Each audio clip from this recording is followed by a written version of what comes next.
security? Yeah. Okay, let's go back in the car. Okay. All right. So what just happened? We got pressed by private security, and that happens a lot. Sometimes it's when they're bigger entities, they have private securities that patrol. So we try to be as careful as possible. Meet Cesar Aguirre. He's a community organizer with the Central California Environmental Justice Network. And that's something that community members deal with a lot, especially like even just community meetings and doing outreach like that. We always get intimidation tactics by oil and gas. When you say physically assaulted, what does that mean exactly? Like we were doing inspections, and the owner of a well that we found a leak at tried to drag us out of our car, started pulling on our shirts, trying to open the door from the outside, just because we had found a leak on his well and reported it. Cesar's work is dangerous, but vital. We were driving past hundreds of oil wells on a public road through Kern County, which produces 80% of the oil in California. Inspections like the one Cesar let us tag along on are vital to making the case for holding oil companies accountable and for keeping communities safe. Years ago, California passed a historic setback law requiring oil drills to be placed a certain distance from schools, hospitals, and homes. Oil drills leak dangerous chemicals that cause all kinds of health problems, from asthma to cancer and neurological disorders. But in 2024, the oil industry tried to block the setbacks law. Cesar and others fought back, and the referendum was finally dropped. If climate change is David against Goliath, we'd found our David. But first, this all started as a love story. Hi, I'm Charles Loy, and I'm a filmmaker. A few years ago, I was busy building a career in film, but I wasn't making anything straight from the heart. And then I met somebody. And one day, we began talking about bringing new life into this world together. But then we talked about climate change. If we ever have a kid one day, I want to be able to look them in the eye and say, I did everything I could to ensure you grew up in a world worth living in. I'm not a scientist, activist, or policymaker, but I am a storyteller, and I can help amplify the voices of those who are making a real difference. Remind you that we can build that alternative world together. My friends and I made an Emmy-winning series on PBS called Climate California. I talked to some of the visionaries who are leading the way, and they just might change how you see your role in this fight. Because this is a love story, one that's about our collective love for our only home. So subscribe or follow. I'm Charles Loy, and from NorCal Public Media, this is A Fighting Chance.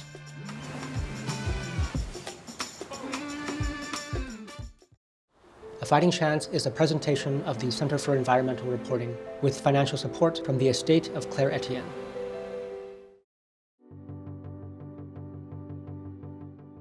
Riding around with Cesar was jarring. This was a side of California I'd never seen before. While filming on a public road, a security guard approached us at one point and casually mentioned, they find dead bodies here in the river. I guess that was his way of welcoming us to Kern County.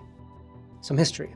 California was once the oil capital of the world, starting in the late 1800s. Great for the Industrial Revolution, but now we're living with the consequences. With Cesar, I saw leaks with an optical imaging camera, plumes leaking out of an old rusty pipe just across the street from a medical center. And then our drone filmed an oil leak across from a school. This red tank right here, you see that silver bell on top? Can you film that for me?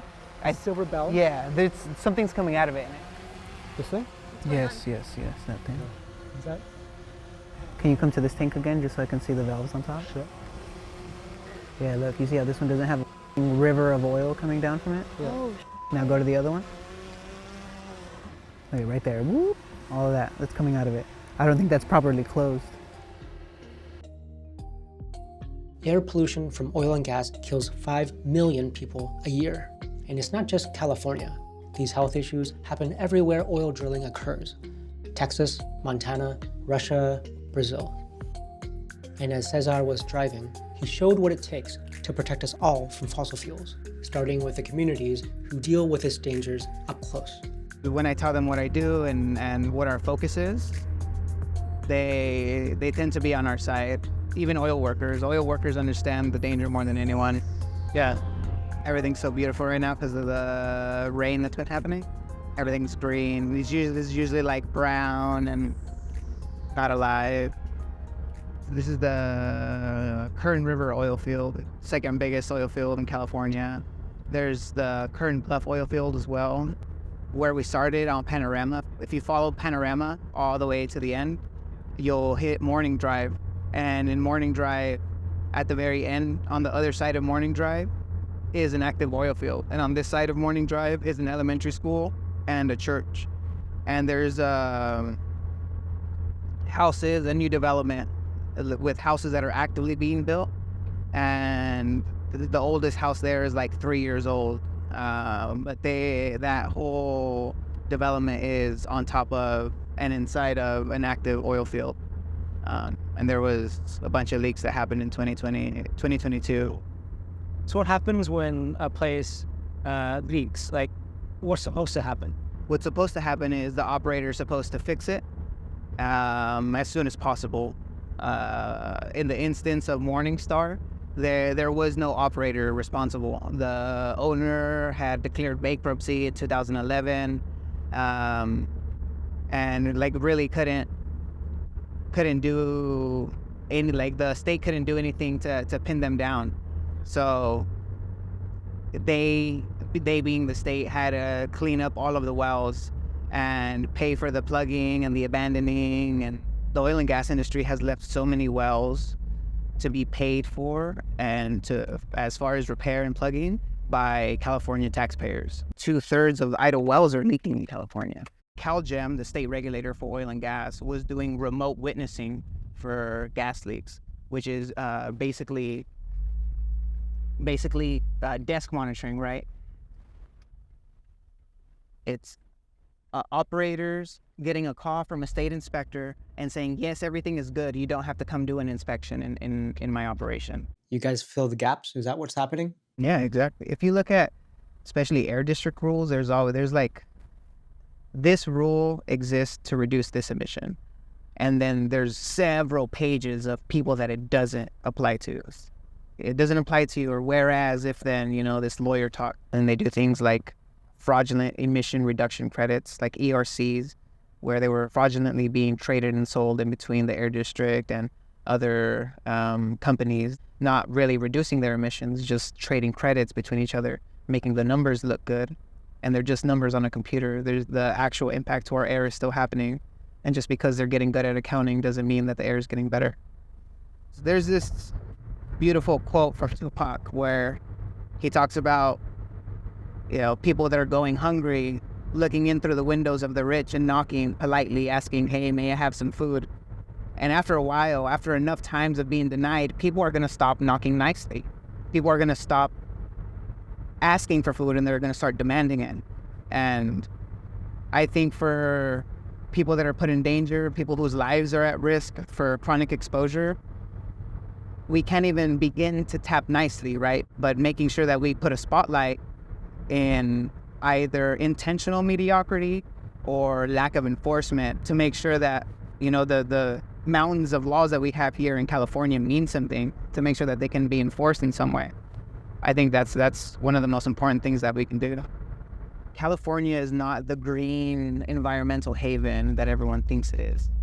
The laws that exist here, the giant towers of regulation, mean nothing without enforcement. Well, people are waking up to the lies of oil and gas.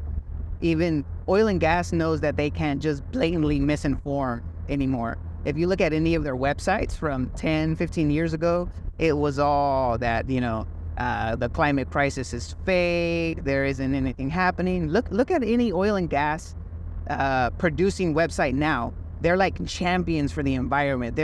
We need to lower carbon and produce green energy. And it's all BS. It's all a front so that they can continue to prop themselves up with corporate welfare that they manipulate politics. I don't think that because it's a hard fight means that it's something that shouldn't be done. I think that because it's the right thing to do, it should be done regardless of how hard it is. I don't have to commit a lot to memory. I don't have to remember scripts or talking points. I just have to know what the truth is. And sharing that truth is very uncomfortable to the people that benefit from hiding it. I'll be honest. Filming in Kern was one of the scariest things we did for our documentary Climate California. Years before, I'd been to Afghanistan, working at the US Embassy. Being in Kern County felt like that. You're in an environment where a lot of powerful people don't want you there, and wrong place, wrong time, and you're in trouble. A black tinted truck tails you too long, and you begin to run through your options. This was California. What I saw was the black, oil-drenched heart of the climate crisis. It's a global problem now because the pollution is wrecking everything. But it began here first, in a hidden away corner of the world that isn't even that hidden. A short drive from Los Angeles, the oil fields are out in the open, hundreds of drills, pumping, taking, adding dollars into someone else's bank account far away. All you have to do is actually visit one of these places, and you'll see what we've conveniently ignored. But for people like Cesar, they can't ignore it. They live here. When we come back, I sit down with Cesar and we talk about why he's committed to staying here, despite the difficulties and dangers, and how he's been able to win big concessions from big oil. Hey, if you're enjoying this show, consider donating to NorCal Public Media's Center for Environmental Reporting. That's how we get to do more of these. Go to norcalpublicmedia.org/donate. Thanks. I've been hearing for decades that the markets can solve climate change. Today, we have more incentives for market solutions than ever, and emissions are rising. On this season of Drilled, Carbon Cowboys, the story of 3 market solutions colliding in one multinational boondoggle. You gotta give Bruce and the guys credit. They're Republicans. They don't give a shit about any of this stuff. Listen anywhere you get podcasts.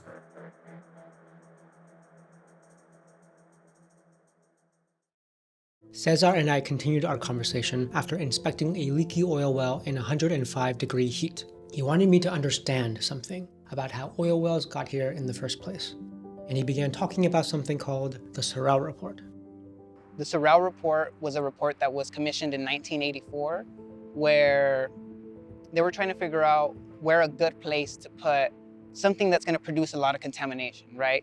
So this report was looking to figure out where should we put a landfill and where are people going to complain less about the landfill, right? And what kind of people complain? Because political power is important to whether or not those complaints have voice. So what the Sorrell Report did is that in 1984, it showed a list of most likely and least likely to resist communities. And the least likely to resist communities were communities that were educated, communities that had more job opportunities. The least likely to resist on the list, it says places where it's low income, places where it's conservative. Kern County is the most conservative place in California. Places where there's a lot of Catholics, right? Why Catholics? Because colonialism, Spaniards and Europeans brought Catholicism. So a lot of the immigrant farm workers that come from Mexico and Central America bring Catholicism with them. So in the report it says, target Catholics because they tend to not question authority, right? Which in other words is saying, go to where the immigrants are because they don't have political clout. And even if they do complain, they're too scared of immigration or any other government agency to actually do something about their complaints, right? Who will complain? In the report it says yuppies, college-educated folks are the ones that are going to complain. So really the Sorrell Report was a demonstration of where political power is and where to put polluters. But standing up, there are risks to that, right? Like we saw that when we were driving through the oil fields earlier. A big part of Kern County's identity is the oil and gas production, right? And a lot of folks are tricked into thinking that environmental protections are an attack against their job, when in reality, bills like SB 1137, which created those setbacks, also have dust mitigation and protections for workers. It is in the best interest of the workers to also be protected from these pollutants, because if community members are having long-term health effects, I can imagine what oil workers are going through when they're doing things without the proper protections. You come from a long line of activists. Yeah. Can you talk about that a little bit? Yeah, definitely. So me and my brother are super active, mainly because of the example that we got from our dad and our uncles. My dad was an organizer with the UFW, with the United Farm Workers Movement, in the early and late 80s. So was his older brother, so was his oldest brother, so were a lot of my uncles on my mom's side. My grandpa was a union leader in Blythe, and I felt like it was a requirement to date one of my aunts to be a union organizer. My dad moved away from union organizing to do environmental justice work, and my little sister has worked with California Youth versus Big Oil as well. So it's something that I kind of grew up around. I thought everyone went to picket lines on the weekends. Yeah. You know, I think worker solidarity is at the center of everything that we do. Even though we focus on environmental justice, I think making sure that the working class can survive and breathe easy in their own homes has always been our number one purpose. I mean, it's all connected, right? Yeah, definitely. A lot of the people who are afraid of losing their jobs oppose a lot of climate action, but like it's I think the job of people who work in climate to like bring them onto our side, that they're gonna have jobs for themselves and their families that they can feed and put food on their table. When we organize in communities, especially when there's a leak or some kind of issue, and we talk to folks and say, hey, there's an oil well next to your house. Do you know that it's leaking, or do you know that it's bad for you? Many times they say, yeah, I knew about it, but I didn't know it was bad for me. And we let them know the different ways that can affect their health, the different ways that can affect public safety. And that's when they get concerned and engaged, right? So as residents of Kern County, yes, we are aware of the identity that oil drilling has here, but we're not aware of the dangers because they get pushed under the rug a lot. And until recently, when we would find leaks or when we would let people know about this, it was really swept under the rug. It was kept hush-hush and quiet. So one of the things that we wanted to make sure happens is make an example of the Morningstar leak and make sure that agencies know that they should be letting people know when there is a leak next to them. They should be going door-to-door knocking, and it shouldn't be a special instance just because it became international news. It should be out of respect for the people that are in that neighborhood. What advice do you have for people trying to mitigate or fight against climate change? And what advice do you have for ordinary people? Yeah, I think my advice to both of them is the same. It's think globally but act locally, because making sure you focus on what affects you locally, what affects public health locally, what affects the people in your area, also mitigates the overall climate damage that happens when methane gets released, when a lot of these gases get put into the atmosphere, right?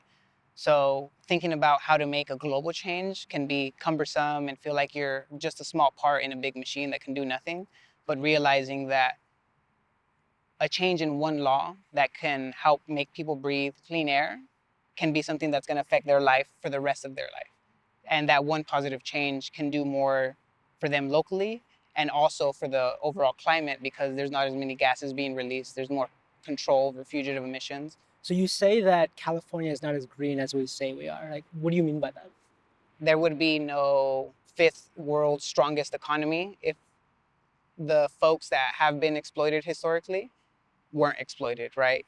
We expect people in the Central Valley to breathe the dirtiest air, to drink dirty water, to grow food in contaminated soils because we can't expect the richer folks to do that. We can't expect the folks outside of the Central Valley to do that because then that interrupts the idea of the green California that we have, right?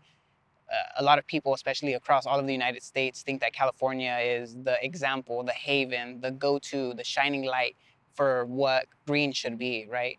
And it overlooks the fact that California hasn't done a lot of things to protect public health, like do setback zones, right? So while California and Kern County can say that there are some of the most strict regulations in the world, they don't operate under those strict regulations because there's so many exemptions and they're doing things without the proper protections. You guys do amazing work, but there's always opposition. How do you keep yourself safe? There's some tactics, especially in like public places when we do, when we share community concerns in areas like the public or the Kern County Supervisor's Office, or we do, public comments. There's been instances where folks that are with the oil and gas industry try to intimidate the community members that we're with. They'll stand in front of them and block their path, or even during community meetings when we're in someone's home or near their home, somebody will come and block the street and ask us what we're doing or why we're gathering or what we're talking about. So we face a lot of that intimidation when it comes to folks that feel like their job is threatened. But once we have a little bit of conversation with them, we explain what they're doing, they walk away with the handshake, right? When there was a simple meeting about carbon capture here at a local university, somebody called the cops and said that there was going to be extremists that were going to come and that the police were going to be needed to control it. It was us asking basic questions about public safety and regulations. We weren't going to attack anyone. We weren't going to do anything. And this kind of intimidation happens a lot, especially to the community members that are just trying to ask for cleaner air. So I think intimidation, as advocates, it's something that we deal with on a day-to-day basis, but we definitely never want to put community members in the line of fire. And sometimes it works, right? Like my parents are immigrants. English is not their first language. So it's scary enough just speaking English, but then to put them in a place where they may have to question authority in a country that they weren't born in, that's really hard. Yeah. I mean, police ask you incriminating questions, even if you are a natural-born American citizen that's English-speaking and white-passing. What do you expect them to do if you look like an immigrant and they expect, they expect you to be an extremist, right? Because someone called and said, hey, these people are being rowdy and extreme. When in reality, we're just asking for better protections, right? So I think that kind of intimidation and manipulation, especially when it comes from the state, right? When folks that are connected use police force to try to intimidate us, I think that's something that we're very careful of. And I feel like you do a good job whenever these things come up to handle it, right? Yeah. Talking to people, talking to the police officers or security officers, etc. Yeah, we always have to make sure that we're the ones that have first contact and not community members, to make sure we can, calm things down or divert or distract attention while community members can feel safe. So it's something that we've had to do before. Sometimes in public events or demonstrations, we'll have like a police liaison person to kind of act as that barrier, so the folks that come with us aren't exposed to any intimidation or retaliation. And if the police are cooperative, like to tell them beforehand about the event and so that they know. Yeah. So that's part of why we have police liaison folks, is just to let them know and tell them that we're not the problem, we're not extreme, we're just going to be holding signs and asking for public officials to do their job. So it is something that is extra work for us, but I think it's necessary to make sure that folks are safe when they do advocacy. Have you guys ever dealt with any intimidation before? Other than a lot of bodies show up at the river. That was a first. Not on this show. I mean, before, like I worked at USAID, and I went to Afghanistan briefly. Oh. And the day I landed was like a day after there was a car bombing on the way to the airport.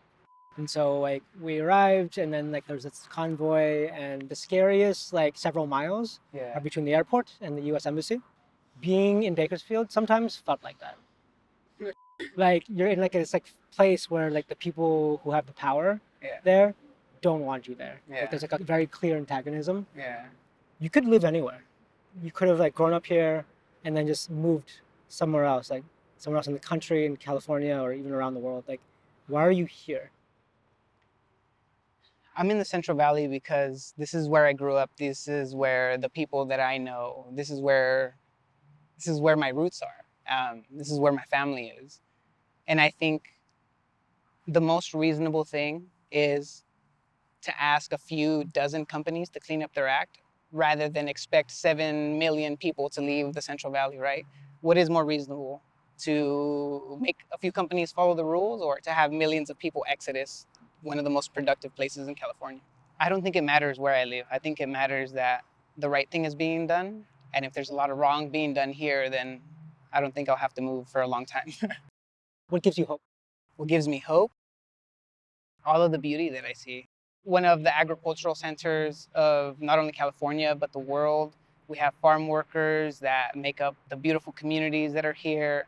We're number one in oil production, yes, but we're also number one in clean energy. So we have that path forward. We have the path towards a future that's not dependent on fossil fuels, right? I think Kern County is beautiful because of everything that it has to offer. We have hot springs, we have cliffs, we have mountains, we have valleys, we have rivers. We have such beautiful natural resources that the indigenous folk have been protecting, and they protect it with the lens of 7 generations ahead, right?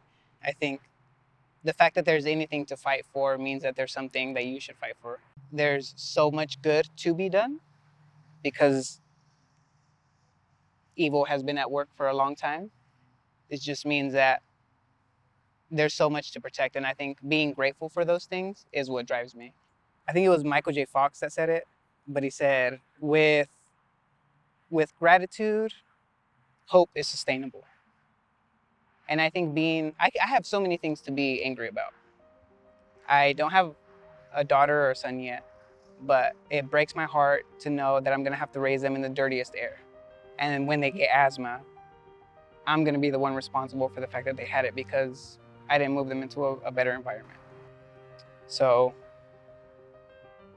I can either move away and make that somebody else's problem, or I can fight for it and make sure that's no one's problem. And I've chosen to fight. I would love to sound like a crazy old man when I tell people, you used to not be able to see the mountains, I promise. They used to be stuck behind a wall of gray pollution. I want to be the last person to experience the type of pollution that puts people's lives in danger. You can see more of Cesar in episode 1 of our Emmy-winning series, Climate California. Watch it on YouTube, pbs.org, or your local PBS station. Thanks for listening to A Fighting Chance. If you enjoyed this show, make sure to follow, comment, subscribe, like, so you don't miss an episode. And in the meantime, connect with me on your favorite social media platform. Until next time, I hope you find someone or reconnect with someone to be in solidarity with. A Fighting Chance is a production of NorCal Public Media's Center for Environmental Reporting. This episode is produced by senior producer and editor Taylor Kaufman, executive producers Darren Lachelle and Nathan Toby, and me, Charles Loy. It's edited by Jennifer DeFilippo and myself, and filmed by Michael Field, Hannah Lee, Jeremy Ju, Brittany Hernandez, and Anna Loy. Original music by Miguel Brierly. Talent booking and marketing support by Jessica Pilot, Kristen Hayford, and Shemay Saunders. Artwork by Ashley Wittenborn, with photography by Michael Field. Our digital content manager is Kelly Olson. Our head of TV is Paul Swenson. Special thanks to Michelle Marquez and Kyle Farrar. For a full list of credits, go to afightingchancepod.org.